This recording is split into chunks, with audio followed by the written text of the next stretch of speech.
गांव में एक लड़का रहता था। नाम था विशाल।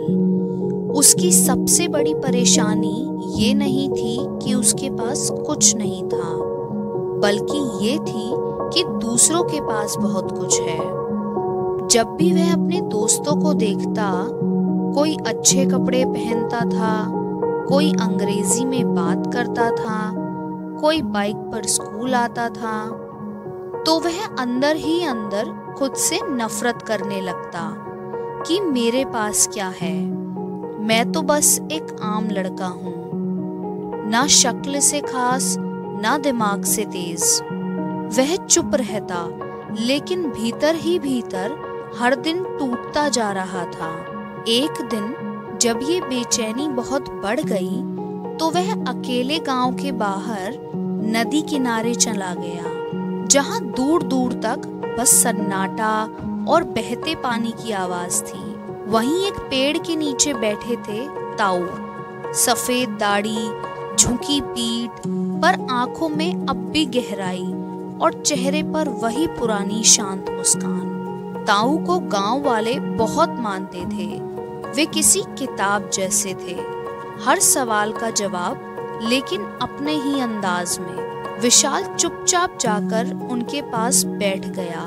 कुछ देर के बाद ताऊ ने आंखें खोली और बोले, बोल बेटा, आज फिर तेरे मन की बारिश बहुत तेज लग रही है। विशाल की आंखें भर आईं। उसने कहा, ताऊ, मुझे लगता है कि मैं किसी काम का नहीं हूँ। सब लोग मुझसे आगे हैं। किसी को स्मार्टफोन मिल गया, कोई अंग्रेजी में इंटरव्यू दे रहा है, और मैं बस वही पुराना विशाल हूँ, पीछे छूटा हुआ, अधूरा, बेकार। ताऊ मुस्कुराए, जैसे उन्हें ये बात पहले से पता थी। उन्होंने पास रखा एक कपड़ा हटाया और 3 मिट्टी के बर्तन निकाले, साधारण से, बिना रंग के, और फिर बोले, इन तीनों बर्तनों में एक एक चीज डालनी है तुझे। एक में पानी भर, एक में दूध और एक में थोड़ा सा नमक घोल दे। विशाल को थोड़ी हैरानी हुई। फिर ताऊ बोले, अब इन बर्तनों को 3 अलग अलग जगह पर रखा। पानी वाला खुले धूप में, दूध वाला किसी छांव में, और नमक वाला आग के पास। कल सुबह आकर बताना क्या हुआ। विशाल चुपचाप तीनों बर्तनों को वैसे ही जगह पर रख आया। अगली सुबह विशाल तीनों बर्तन लेकर फिर ताऊ के पास पहुंचा। ताऊ ने पूछा, तो बता बेटा, क्या देखा तूने? विशाल ने बताना शुरू किया। धूप में रखा पानी वाला बर्तन अब गर्म हो गया था, लेकिन बर्तन सही था, कोई फर्क नहीं पड़ा। छांव में रखा दूध वाला बर्तन अब सड़ चुका है, खट्टी बदबू आ रही थी, और जो नमक वाला बर्तन है, आग के पास रखा था, उसमें दरारें आ गई हैं और नमक सूख चुका है। ताऊ हंसे नहीं, ना कोई ताली दी, बस बोले, अब बता, ये तीनों बर्तन एक जैसे थे या नहीं? विशाल बोला, हाँ ताऊ, एक जैसे थे, एक ही मिट्टी के, एक ही आकार के। ताऊ ने पूछा, तो फिर परिणाम अलग क्यों आया?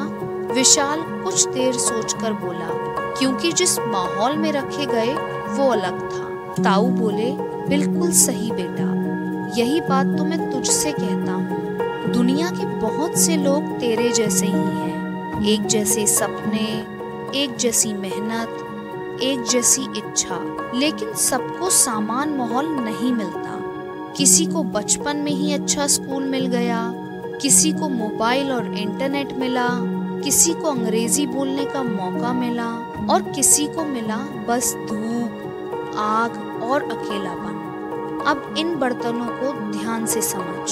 पानी वाला बर्तन, जो मुश्किल हालात में भी खुद को बचाए रखे, गर्मी में तपे लेकिन टूटे नहीं। ये वो लोग हैं जो कठिन समय में भी टिके रहते हैं। दूध वाला बर्तन, जिसे छांव तो मिली, पर उसमें सड़न आ गई, क्योंकि वह कुछ नहीं कर रहा था। आराम अगर ज्यादा हो जाए तो नुकसान देता है। नमक वाला बर्तन, जो आग के पास था और टूट गया।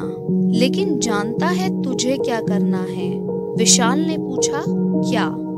ताऊ बोले, अगर तू उसी बर्तन को फिर से गूंथ ले, उसे नया आकार दे, तो वह पहले से भी मजबूत बन सकता है।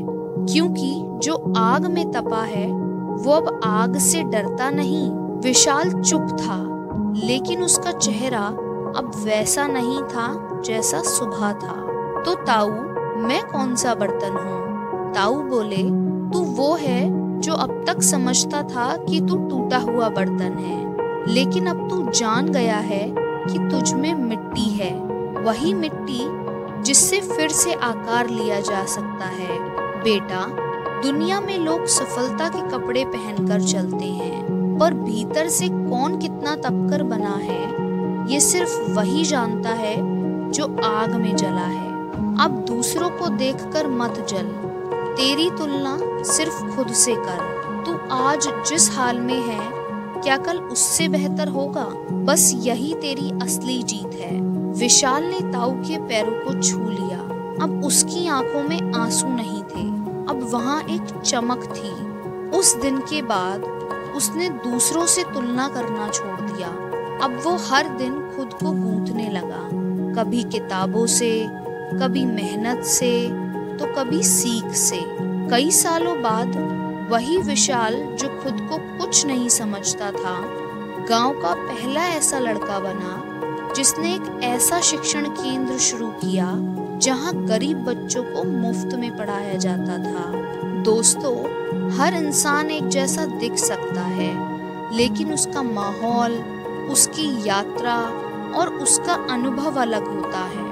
तुम कौन से बर्तन हो ये कोई और तय नहीं करता, ये तुम खुद तय करते हो कि तुम खुद को कैसे नया आकार दोगे। अगर तुम टूट भी गए हो तो इसका मतलब है तुम अब पहले से बेहतर बनने के रास्ते पर हो। तुलना छोड़ो, तपना स्वीकारो। तुम्हारा भी दिन आएगा जब लोग कहेंगे, यही वो है जो मिट्टी से सोना बना। कभी कभी जीवन तुम्हें ऐसे मोड़ पर लाकर खड़ा करता है जहां सब कुछ अधूरा लगता है, लेकिन वहीं से शुरुआत होती है असली बदलाव की। जब तुम खुद से लड़ना बंद कर देते हो और खुद को अपनाना शुरू करते हो, तभी भीतर की आग रोशनी बन जाती है। तो अगर आज तुम भी खुद को कुछ नहीं समझते हो, तो याद रखना, तुम्हारे भीतर एक विशाल छुपा है जो अब जाग चुका है, जो अब कंपैरिजन नहीं, क्रिएशन में यकीन रखता है।